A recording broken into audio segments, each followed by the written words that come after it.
ప్రకృతి మనకు చాలా ఇచ్చింది. ఎంతో కొంత తిరిగి ఇవ్వాలంటున్నారు నిజామాబాద్కు చెందిన దంపతులు. ప్లాస్టిక్ అంతానికి కంకణం కట్టుకున్న అభినవ్ పటేల్, నందిని పటేల్ ప్లాస్టిక్ ప్రత్యామ్నాయంగా బయో కవర్స్ను తయారు చేస్తున్నారు. కాకరకాయ, ఆలుగడ్డ, మొక్కజొన్న గంజితో సంచులు తయారు చేస్తున్నారు. సాఫ్ట్వేర్ ఉద్యోగాలు వదులుకొని సమాజానికి ఏదైనా చేయాలన్న తలంపుతో వ్యాపార రంగంలోకి వచ్చారు. లక్కంపల్లి సెజ్లో గ్రీన్ అలయన్స్ బయోటెక్ ఏర్పాటు చేశారు. పర్యావరణ పరిరక్షణ లక్ష్యంతో శ్రమిస్తున్న యువ వ్యాపారవేత్తలు అభినవ్ పటేల్, నందిని పటేళ్లతో ఈటీవీ ముఖాముఖి. ప్లాస్టిక్ అంతం చూసేందుకు తమ వద్ద ఓ ఆలోచన ఉందని ముందుకొచ్చారు నిజామాబాద్ జిల్లాకు చెందిన దంపతులు. నిజామాబాద్ జిల్లాలోని లక్కంపల్లి సెజ్లో కాకరకాయ, ఆలుగడ్డ, మొక్కజొన్న ఇట్లాంటి స్టార్చ్లను వినియోగించి బయో కవర్లను తయారు చేస్తున్నారు. నో ప్లాస్టిక్ అంటూ తమ నినాదాన్ని చెబుతున్నారు. పొల్యూషన్లో కాదు, సొల్యూషన్కు తమతో కలిసి రండంటూ పిలుపునిస్తున్నారు. ప్లాస్టిక్కు ప్రత్యామ్నాయంగా పంటల స్టార్చ్లతోని క్యారీ బ్యాగులు తయారు చేస్తున్నారు. నిజామాబాద్ జిల్లాకు చెందిన అభినవ్ పటేల్, నందిని పటేల్ ప్రస్తుతం మనతో వాళ్ళు ఉన్నారు. అసలు ఇది ఎట్లా తయారు చేస్తున్నారు అడిగి తెలుసుకుందాం. సార్, ముందుగా మీకు అభినందనలు. ఇట్లాంటి ఆలోచన మీకు ఎందుకు వచ్చింది? ఇండియా కానీ వరల్డ్ వైడ్ కానీ మన తెలంగాణలో కానీ ప్లాస్టిక్ యూసేజ్ బాగా చాలా ఉన్నది. మన ఇండియాకి వచ్చేవారికి 1,78,000 టన్నులు వాడుతున్నారు. మన తెలంగాణకు వచ్చేవారికి 1,28,000 టన్నులు వాడుతున్నారు. సో దీన్ని బట్టి ఏమవుతుందనంటే మనకు ఏదైనా కానీ ఎవరో ఒకరు ముందుకు రావాలనేసి మేము డిస్కస్ చేసుకొని ముందుకు వచ్చింది. దేంతో తయారు చేస్తారు? ఈ ప్లాస్టిక్ కాకుండా సేమ్ అట్లనే కనిపిస్తున్నాయి కదా, ప్లాస్టిక్ కాదు అంటున్నారు. మరి దేంతో తయారు చేస్తారు? యాక్చువల్గా అండి ఇది వచ్చేసి 100% కంపోస్టబుల్ అండి. మేము వచ్చేసి కార్న్ స్టార్చ్, మేము మక్క గంజి, కాకరకాయ, ఆలగడ్డ అంటే దాన్ని కసావా అంటారు ఆస్ట్రేలియన్ లాంగ్వేజ్లో, అక్కడ తయారవుతుంటాయి. తర్వాత బీటర్ గార్డ్, దీన్ని మళ్ళీ తర్వాత షాప్దానాతో మేము తయారు చేస్తాము. ఇది వచ్చేసి కంపల్సరీ 100% కంపోస్టబుల్ అండ్ బయోడిగ్రేడబుల్ అంటారు. ఇది భూమిలో 30 రోజుల నుంచి 180 రోజుల్లో కరిగిపోతుంది as per central pollution control board ప్రకారంగా. మేడం, మీరు చెప్పండి, ఇక్కడ పెట్టాలని ఎందుకు అనిపించింది? ఈ పెట్టే క్రమంలో మీకు ఎట్లాంటి ఇబ్బందులు అనిపించినాయి? పెట్టుబడి కానీ లేకపోతే సపోర్ట్ కానీ, అసలు ఇది ఎట్లా సాధ్యమైంది? ఫస్ట్ మేము ఏంటంటే ఈ ప్లాస్టిక్ అగెనిస్ట్గా ఈ కంపోస్టబుల్ కవర్స్ తేవాలి అని జనాలలో అవేర్నెస్ రావాలి. ఈ ప్లాస్టిక్ని బ్యాన్ చేసేసి ఈ కంపోస్టబుల్ కవర్ని యూజ్ చేద్దాము, మన పర్యావరణాన్ని మనం రక్షించుకుందాం అనే కాన్సెప్ట్తో మేము ముందుకు రావాల్సి వచ్చింది. మిషనరీ ఏంటి, ఎట్లా తయారవుతుంది, వాళ్ళని అడిగి తెలుసు. సార్, దీని వచ్చేసి ప్లాస్టిక్ ఎక్స్ట్రూడర్ మిషన్ అంటారు. అంటే ఇదివరకు ప్లాస్టిక్లో కూడా ఇదివరకు ఉండేది, కానీ దీన్ని మేము కంపోస్టబుల్గా మార్చాము. ఈ మిషన్ ప్రత్యేకంగా మేము రూపొందించాము. ఇది వచ్చేసి మిక్చర్ అంటారు, అంటే ప్రీ హీటర్. అక్కడ మిక్చర్కి హీట్ కాకముందే మేము ప్రీ హీటర్గా ఇక్కడ మిక్సింగ్ చేస్తూ అన్ని రా మెటీరియల్స్ ఏమవుతున్నాయో ఇక్కడ హీట్ చేస్తూ రా మెటీరియల్స్ కార్న్ స్టార్చ్, బీటర్ గార్డ్ అన్ని గంజి, తెలుగులో చెప్తే గంజి, కార్న్ స్టార్చ్ వాడతాం. ఎక్కడి నుంచి తెప్పిస్తారు రా మెటీరియల్? ఇది రా మెటీరియల్ ప్రస్తుతానికి అయితే ఇండియాలో మ్యానుఫ్యాక్చరింగ్ లేదు, జర్మనీలో ఉన్నది. జర్మనీ నుంచి ఇంపోర్ట్ చేసుకొని ఇక్కడ మేము మా మిషన్ సంబంధించిన హీటింగ్ టెక్నాలజీస్తో మేము ఇక్కడ ప్రీ హీట్ చేసుకొని అక్కడ అందులో పంపిస్తాం. ఇందులో రా మెటీరియల్స్ అని వేస్తామండి. రా మెటీరియల్ వేసిన తర్వాత ఇది వచ్చేసి ఆల్ మిక్స్డ్ అని దీనిలో ఆల్రెడీ మిక్సింగ్ జరుగుతుంటుంది. దీన్ని మిక్చర్ అంటారు. ఈ కలర్ వచ్చేసి మాస్టర్ బ్యాచ్లు అంటారు. ఈ మాస్టర్ బ్యాచ్ వచ్చేసరికి ప్రతి కవర్కి ఏ కలర్ కావాలన్నా మొదలే దీంట్లో కలర్ యాడ్ చేసుకుంటాం. Everything as a compostable. మనం మామూలు కలర్ వేయడం కాదు, కంపోస్టబుల్ కవర్స్ అంటారు. Organic colours, total organic colours. Total everything is from Germany. దీన్ని ఎక్స్ట్రూడర్ అంటారు. ఎక్స్ట్రూడర్ మిషన్లో ఆ హూపర్లో మేము వేస్తాం. ఇది వచ్చేసి ప్యానల్ బోర్డ్లో మేము దీనికి మిషన్ ఎక్స్ట్రూడర్కి హీటింగ్ టెంపరేచర్ సెట్ చేస్తాం. అది ఎంత హీట్ అవుతే ఎంత మెల్ట్ అవుతుంది, ఎంత మెల్ట్ అయిన తర్వాత ఏ రేంజ్లో వెళ్ళాలని ఈ ప్యానల్ బోర్డ్లో సెట్టింగ్ ఉంటుంది. ఇక్కడ టెంపరేచర్స్ అని ఒక్కొక్క దానికి సెట్ చేస్తాము. ఇందులో ఆ మోటార్ ఉంటుంది, ఈ మోటార్ ఉంటుంది, అక్కడ రొటేటరింగ్ మోటార్ ఉంటుంది. అది ఎంత స్పీడ్లో తిరగాలని ఇక్కడ ఈ ప్యానల్ బోర్డ్లో సెట్టింగ్స్ ఉంటాయి. నెక్స్ట్ హూపర్ ఉంటుంది. నేను హూపర్లో అక్కడ ప్రీ హీట్ అయిన మిక్చర్ని తీసుకొచ్చేసి ఇందులో వేస్తాం. ఇందులో హీటింగ్ అవుతూ దీన్ని డై అంటారండి. ఈ డైలోకి వెళ్ళి మనం బయటికి వస్తుంది. మనకి అక్కడ కంప్రెసర్ ఉందండి. ఆ కంప్రెసర్తో ఎయిర్ బ్లో చేస్తే మనకి ఏ సైజులో కావాలో ఆ సైజులో వస్తుంది. మనకి ఏ సైజులో కావాలనేది మనకి విత్ కంప్లీట్ ఎయిర్ బ్లో. ఇది బయటకు వచ్చేది బ్యాగే, కానీ మనకు సైజు కావాలనుకుంటే అంత ఎయిర్ బ్లో చేయాలి. బ్లోయర్ ఉంటుంది, ఇది దీని బ్లోయర్ అంటారు. ఆ బ్లోయర్తో ఎయిర్ బ్లో చేసిన తర్వాత సైజ్ పెరుగుతుంది. ఇది వచ్చేసి రొటేటింగ్ డై అంటారు.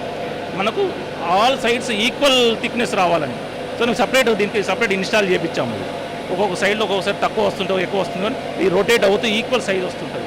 దీని పైకి వెళ్తూ మనం అనుకున్న సైజుకి సెట్ చేస్తుంది. ఆ పైకి వచ్చేది టేక్ ఆఫ్ అంటారు దాన్ని. ఆ టేక్ ఆఫ్లో మనకు ప్లాస్టిక్ అటు ఇటు ఎడ్జ్లో గ్యాప్స్ ఉంటాయి కదా పట్టుకుంటానికి, అవి తయారవుతుంటాయి పైన మన బెండ్ మోల్డ్ అవుతుంటాయి పైన అవుతూ అక్కడ పైన ప్రింటింగ్ అవుతుంటుంది. As per central pollution control board ప్రకారంగా ప్రతి ఒక్క కవర్ మీద మా కంపెనీ, మా సర్టిఫికేట్, మా ఫోన్ నెంబర్ ఉండాల్సింది. అండ్ మోరోవర్ 100% కంపోస్టబుల్ అని ప్రింట్ అయి ఉండాలి. సో దాన్ని బట్టి మేము అక్కడ ఆన్లైన్ ప్రింటింగ్ పెట్టాము. ఇలా మనకు రోల్ వస్తుంది. ఇది కంప్లీట్గా రోల్ విత్ ప్రింటింగ్ వస్తుంది ఆన్లైన్. రోల్ వచ్చిన తర్వాత మనకి ఏమేమి సైజులు కావాలనేది దీనికి రోలర్ ఆల్మోస్ట్ ఎంత సైజు ఎంతవరకు ఎంతైనా 20 kgs 150 kgs వరకు ఈ కెపాసిటీ ఇది అంతవరకు రోల్ అవుతుంది. ఈ రోల్ అయిన తర్వాత నెక్స్ట్ కటింగ్, సీలింగ్, పంచింగ్లోకి వెళ్తుంది. మన దగ్గర స్టార్టింగ్ చిన్న పౌచ్ సాంబార్, ఇడ్లీ, మన కర్రీ పాయింట్ కవర్స్తో సహా నుంచి ఆల్మోస్ట్ 20-25 kgs కెపాసిటీ తయారవుతుంది. అయితే దాన్ని ఎక్స్క్లూడర్ అంటారు. దాంట్లో కంప్లీట్ బయోప్లాస్టిక్ ప్రొడక్షన్ వచ్చిన తర్వాత ఫైనల్గా దీంట్లో కటింగ్ అండ్ సీలింగ్ అంటారు. ఈ మిషన్లోకి వస్తుందండి. అక్కడ రోల్ అవుతుంది. అక్కడ ఆ రోల్లోకి ఇందులోకి వెళ్ళి సీలింగ్ అవుతూ ఇక్కడ కటింగ్ అవుతుంది. మనకి ఏ సైజులో కటింగ్ జరగాలనేది మనం ఇక్కడ మొదలే ఆల్రెడీ డిసైడ్ చేసుకొని ఏ సైజు ప్రకారంగా కటింగ్ చేసుకుంటామండి. ఇది చూడండి, ఇది ప్రాసెస్. ఇక్కడ వచ్చేవరకు ఒక్కొక్క సైజు ప్రకారంగా మేము సెట్ చేసుకొని ఇది మామూలుగా 1/2 kg బ్యాగ్కి కటింగ్ చేస్తున్నాం. ఇందులో సీల్ అవుతూ ఇది 1/2 kg బ్యాగ్. ఇక్కడ సీలింగ్ ఉంటుంది, 2 sides సీలింగ్ ఉంటుంది. సో అక్కడ వచ్చాక మనం నెక్స్ట్ పంచింగ్కి వెళ్తుంటాం. ఇది పంచింగ్ మిషన్ అంటారండి. మనకి ఏ సైజులో W cut, D cut, U cut అని కట్స్ ఉంటాయి. మనకి ఏ సైజులో కటింగ్ అంటే హ్యాండిల్స్ కావాలనో ఇందులో సెట్టింగ్ చేసుకుంటాము. తర్వాత ఇది కటింగ్ అయిన తర్వాత మనకు వచ్చే అవుట్పుట్ ఇదండి, ఇలా వస్తుంది. ఇది వచ్చేసి యూ కట్ అంటారు. యూ కట్ అంటారు. చూడండి సార్, అది ఇట్లా హ్యాండిల్ తర్వాత ఫైనల్ అవుట్పుట్.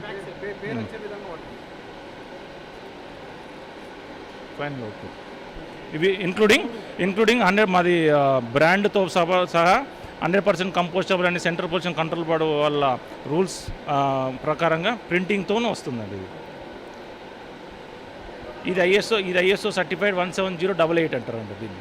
ప్లాస్టిక్కు దీనికి ఏంటి తేడా? ఇది ఎన్ని రోజుల్లో కరుగుతుంది? ఇట్లాంటి డిఫరెన్స్ను అడిగి తెలుసుకుందాం. మరి డిఫరెన్స్ ఏంటి సార్? ఇది ప్యూర్ కార్న్ స్టార్చ్తోని కసావా, టోపియోకోతో తయారైన మెటీరియల్ కాబట్టి ఇది భూమిలో ఈజీగా కరుగుతుంది. 30 నుంచి 180 days has central pollution control board ప్రకారంగా కరుగుతుందండి. ఇది ప్లాస్టిక్ దీనికి తేడా ఏంటంటే సార్, ఈజీ టు డీకంపోజ్. వేరే ప్లాస్టిక్ వచ్చేసి 1000 సంవత్సరాలు పడుతుంది డీకంపోజ్ కానికి. నేను దాని డిఫరెన్స్ చూపిస్తాను. సెంట్రల్ పొల్యూషన్ వాళ్ళు ఇది ప్లాస్టికా కాదా, మా మెటీరియల్ కూడా ప్లాస్టికా కాదా అనేది టెస్ట్ చేయడానికి డైక్లోరైడ్ మీథేన్ అనేది ఒక సొల్యూషన్ ఉంది. ఆ సొల్యూషన్లో టెస్ట్ చేస్తారు. అది 3 seconds 4 secondsలో కరుగుతుంది. ఇన్ కేస్ ప్లాస్టిక్ అయితే మాత్రం అది కరగనీకే 2-3 సంవత్సరాలు పడుతుంది. దాంట్లో అంటే పొల్యూషన్ కంట్రోల్ బోర్డు వాళ్ళు టెస్ట్ చేసేది డైక్లోరైడ్ మీథేన్ అంటారు దీన్ని. సొల్యూషన్ ఇది ఒక సొల్యూషన్ వాడతారు వాళ్ళు. ఇది వచ్చేసి normal plastic, single use plastic అంటారు. లేకుంటే ఏ ప్లాస్టిక్ అన్నారు ఆఫ్టర్ 50 microns కానీ ఏ మైక్రోన్స్ వాడినా కూడా మీరు ప్లాస్టిక్ వేసుకుంటే, నేను ఇందులో ప్లాస్టిక్ వేసానండి. ప్లాస్టిక్ లాగానే ఉండిపోతుంది. వేరే మా ప్రోడక్ట్, మా కంపెనీలో తయారైనది ఇది 100% కంపోస్టబుల్ బయోడిగ్రేడబుల్ కవరు. ఈ సొల్యూషన్లు వేస్తే చూడండి డిజాల్వ్ అయిపోయింది. ప్లాస్టిక్కి బయో ప్రోడక్ట్స్తో తయారు చేసినటువంటి కవర్స్కి డిఫరెన్స్ చూపించారు. ప్లాస్టిక్ కవర్ కరగట్లేదు, బయో ప్రోడక్ట్స్తో తయారు చేసినటువంటి కవర్ మాత్రం డీకంపోజ్ అయిపోయింది, అది సాల్వెంట్ లాగా మారిపోయింది. ఎందుకు ఇటువైపు రావాలనిపించింది? మీరు అంతకుముందుకు ఏం చేసేవాళ్ళు? సార్ అంతకుముందుకి నేను computer science engineering sir, software job చేశాను. ప్రోడిజిమ్ సాఫ్టెక్ అని యూఎస్ బేస్డ్ కంపెనీలో చేశాము. తర్వాత ఐబిఎంలో నాకు ఇంటర్వ్యూలో ప్రాజెక్ట్ మేనేజర్గా వచ్చింది. బట్ నేను వెళ్ళలేదు. నాకు వేరే ఆలోచనలు ఉన్నాయి, వేరే సిద్ధాంతాలు ఉన్నాయి కాబట్టి ఆ ఫీల్డ్ నాకు కేపబుల్ కాదనుకొని నేను అందులోకి బయటకు వచ్చాను. అందులో నుంచి వచ్చేసి గ్రానైట్ ఫీల్డ్లోకి వెళ్ళాం sir.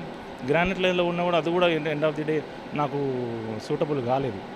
So end of the day నేను ఏమనుకున్నానంటే ఏదైనా ఒకటి ప్రకృతికి ఏమైనా ఒకటి చేయాలి, దానికి మన భావితరానికి ఏదో ఒకటి అందించాలనే ఉద్దేశంతో మంచి మార్గంలోకి వెళ్ళాలనే ఉద్దేశంతో ఈ ప్లాస్టిక్ అనేది అరికట్టిస్తేనే ఒకటి సాధ్యం అవుతుందనేసి ముందడుగేసాం సార్. భావితరాలకు మనకు మంచి ఎన్వైరన్మెంట్ ఇవ్వట్లేదు, అంటే టోటల్ కాలుష్యం ఇస్తున్నాము.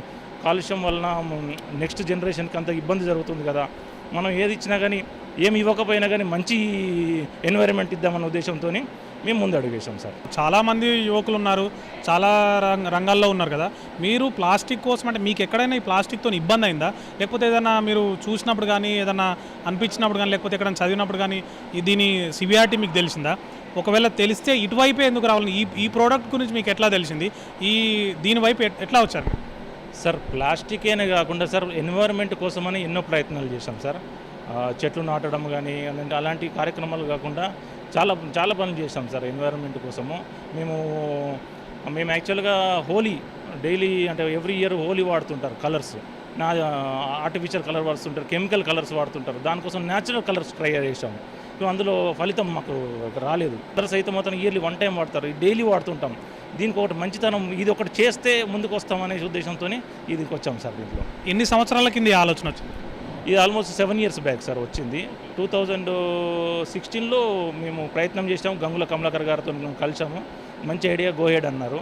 తర్వాత నెక్స్ట్ ముందుకు వెళ్ళడం జరిగింది సార్. ఇండస్ట్రియల్ షెడ్లో నేను ప్లాంట్ పెట్టాను. ఆల్మోస్ట్ 1.5 years నుంచి ఈ ప్రాసెస్ జరుగుతుంది. ఇప్పుడు ఎక్కడెక్కడ ఇప్పుడు మీరు ఇది సప్లై చేస్తున్నారు, ఈ బయో కవర్స్ని ఎక్కడెక్కడ వాడుతున్నారు, ఎట్లాంటి రెస్పాన్స్ ఉంది? సార్ ప్రస్తుతానికి అయితే రెస్పాన్స్ బాగుందండి. మేము అదర్ దెన్ మన తెలంగాణ కాకుండా ఆంధ్రాలో చాలా చేసామండి. ప్రొద్దుటూరు కానీ మనకు ఒంగోలు, విజయవాడ ఇవన్నీ ప్లేస్లు కాకుండా నార్త్లో కూడా చేశాను సార్. మేము ఢిల్లీ, అహ్మదాబాద్ అన్ని సైడ్లో సప్లై చేస్తున్నాం. కింద కేరళ కూడా చేస్తున్నాం సార్, సప్లై చేస్తున్నాం ఇచ్చారు సార్. ఇప్పుడు ఇది తయారు చేసినటువంటి కవర్ అనేది ఎన్ని రోజుల్లో కరిగిపోతుంది? ఒకవేళ దాన్ని ప్రిజర్వ్ చేసుకుంటే కవర్ని ఎన్ని రోజుల వరకు ఈ కవర్ని వాడుకోవచ్చు? ఎన్ని రోజుల్లో కరిగిపోతుంది? కరిగితే ఎంత కాలంలో కరుగుతుందో? పూర్తిగా కరుగుతుందా, ఇంకేమైనా అవశేషాలు మిగిలిపోతాయా? సార్ ఇది కంపోస్టబుల్ కవర్ అంటారు. 100% కంపోస్టబుల్ అంటే 100% డీకంపోజ్ అవుతుంది. మర్చిపోయినా వదిలేసినా కూడా డీకంపోజ్ అవుతుంది. డీకంపోజ్ అవుతూ ఎరువుగా మారుతుంది. అదొకటి ఎన్వైరన్మెంట్ కానీ చెట్ల కానీ మంచిది. ఎట్ ద సేమ్ టైం ఎలాంటి యానిమల్స్ తిన్నా కానీ, ఎలాంటి ఆవులు కానీ జంతువులు ఏం తిన్నా కానీ అవి ఈజీగా డైజెస్ట్ అవుతాయి. ఎందుకంటే మనం చేసేది గంజితోని, మక్క గంజి ఈ గంజిలతో కాబట్టి ఈజీగా డైజెస్ట్ అవుతుంది. కాబట్టి యానిమల్కి ఎలాంటి హానికరం కాదు. అండ్ ఇలాంటి విషవాయువులు కూడా దీంట్లో రావండి. టాక్సిక్ గ్యాసెస్ అంటారు, కాబట్టి ఎలాంటి విషవాయువులు కూడా రావు సార్. కవర్స్ వాడడం అంటే సార్ కంప్లీట్ సీలింగ్ ఉండుంటే మనం 6 months వరకు స్టోర్గా పెట్టుకొని తర్వాత వాడుకోవచ్చు. కవర్స్కే మీరు పరిమితం అయ్యారా? నెక్స్ట్ మీ ఎక్స్టెన్షన్ ఎట్లా ఉండబోతుంది? ఇంకా ఏ వస్తువులను మీరు తయారు చేయబోతుంది? గ్లాసెస్, స్పూన్స్, ఫోక్స్, ప్లేట్స్ అన్ని టోటల్ వాట్ ఎవర్ ప్లాస్టిక్ అనే ఏదైతే ఉందో అన్ని ఐటమ్స్లో దీంట్లో రావాలని అనుకుంటున్నాము. ప్లాస్టిక్కి వ్యతిరేకంగా ఏదైతే కవర్ మీరు ప్రజలకు తీసుకుపోవాలనుకున్నా ఆ కవర్ ఇప్పుడు బయటకు వచ్చింది, ఎట్లా అనిపిస్తుంది మీ ఒపీనియన్? ఇప్పుడు చాలా సంతోషంగా అనిపిస్తుందండి. ఈ మా కష్టానికి ప్రతిఫలం దొరికినంతగా సంతోషంగా అనిపిస్తుంది. ఇది అందరూ జనాలలో ఈ కవర్ యూజ్ చేశాక అప్పుడు నాకు ఇంకా చాలా హ్యాపీగా అనిపిస్తుంది. ఇదండి, చూశారు కదా అభినవ్ అలాగే నందిని దంపతులు చెబుతున్న మాటలు. దేశమంతా కూడా ప్లాస్టిక్ ఫ్రీ కావాలని మనం కూడా కోరుకుందాం. కెమెరామెన్ మనోజ్తో శ్రీశైలం, ఈటీవీ న్యూస్, నిజామాబాద్.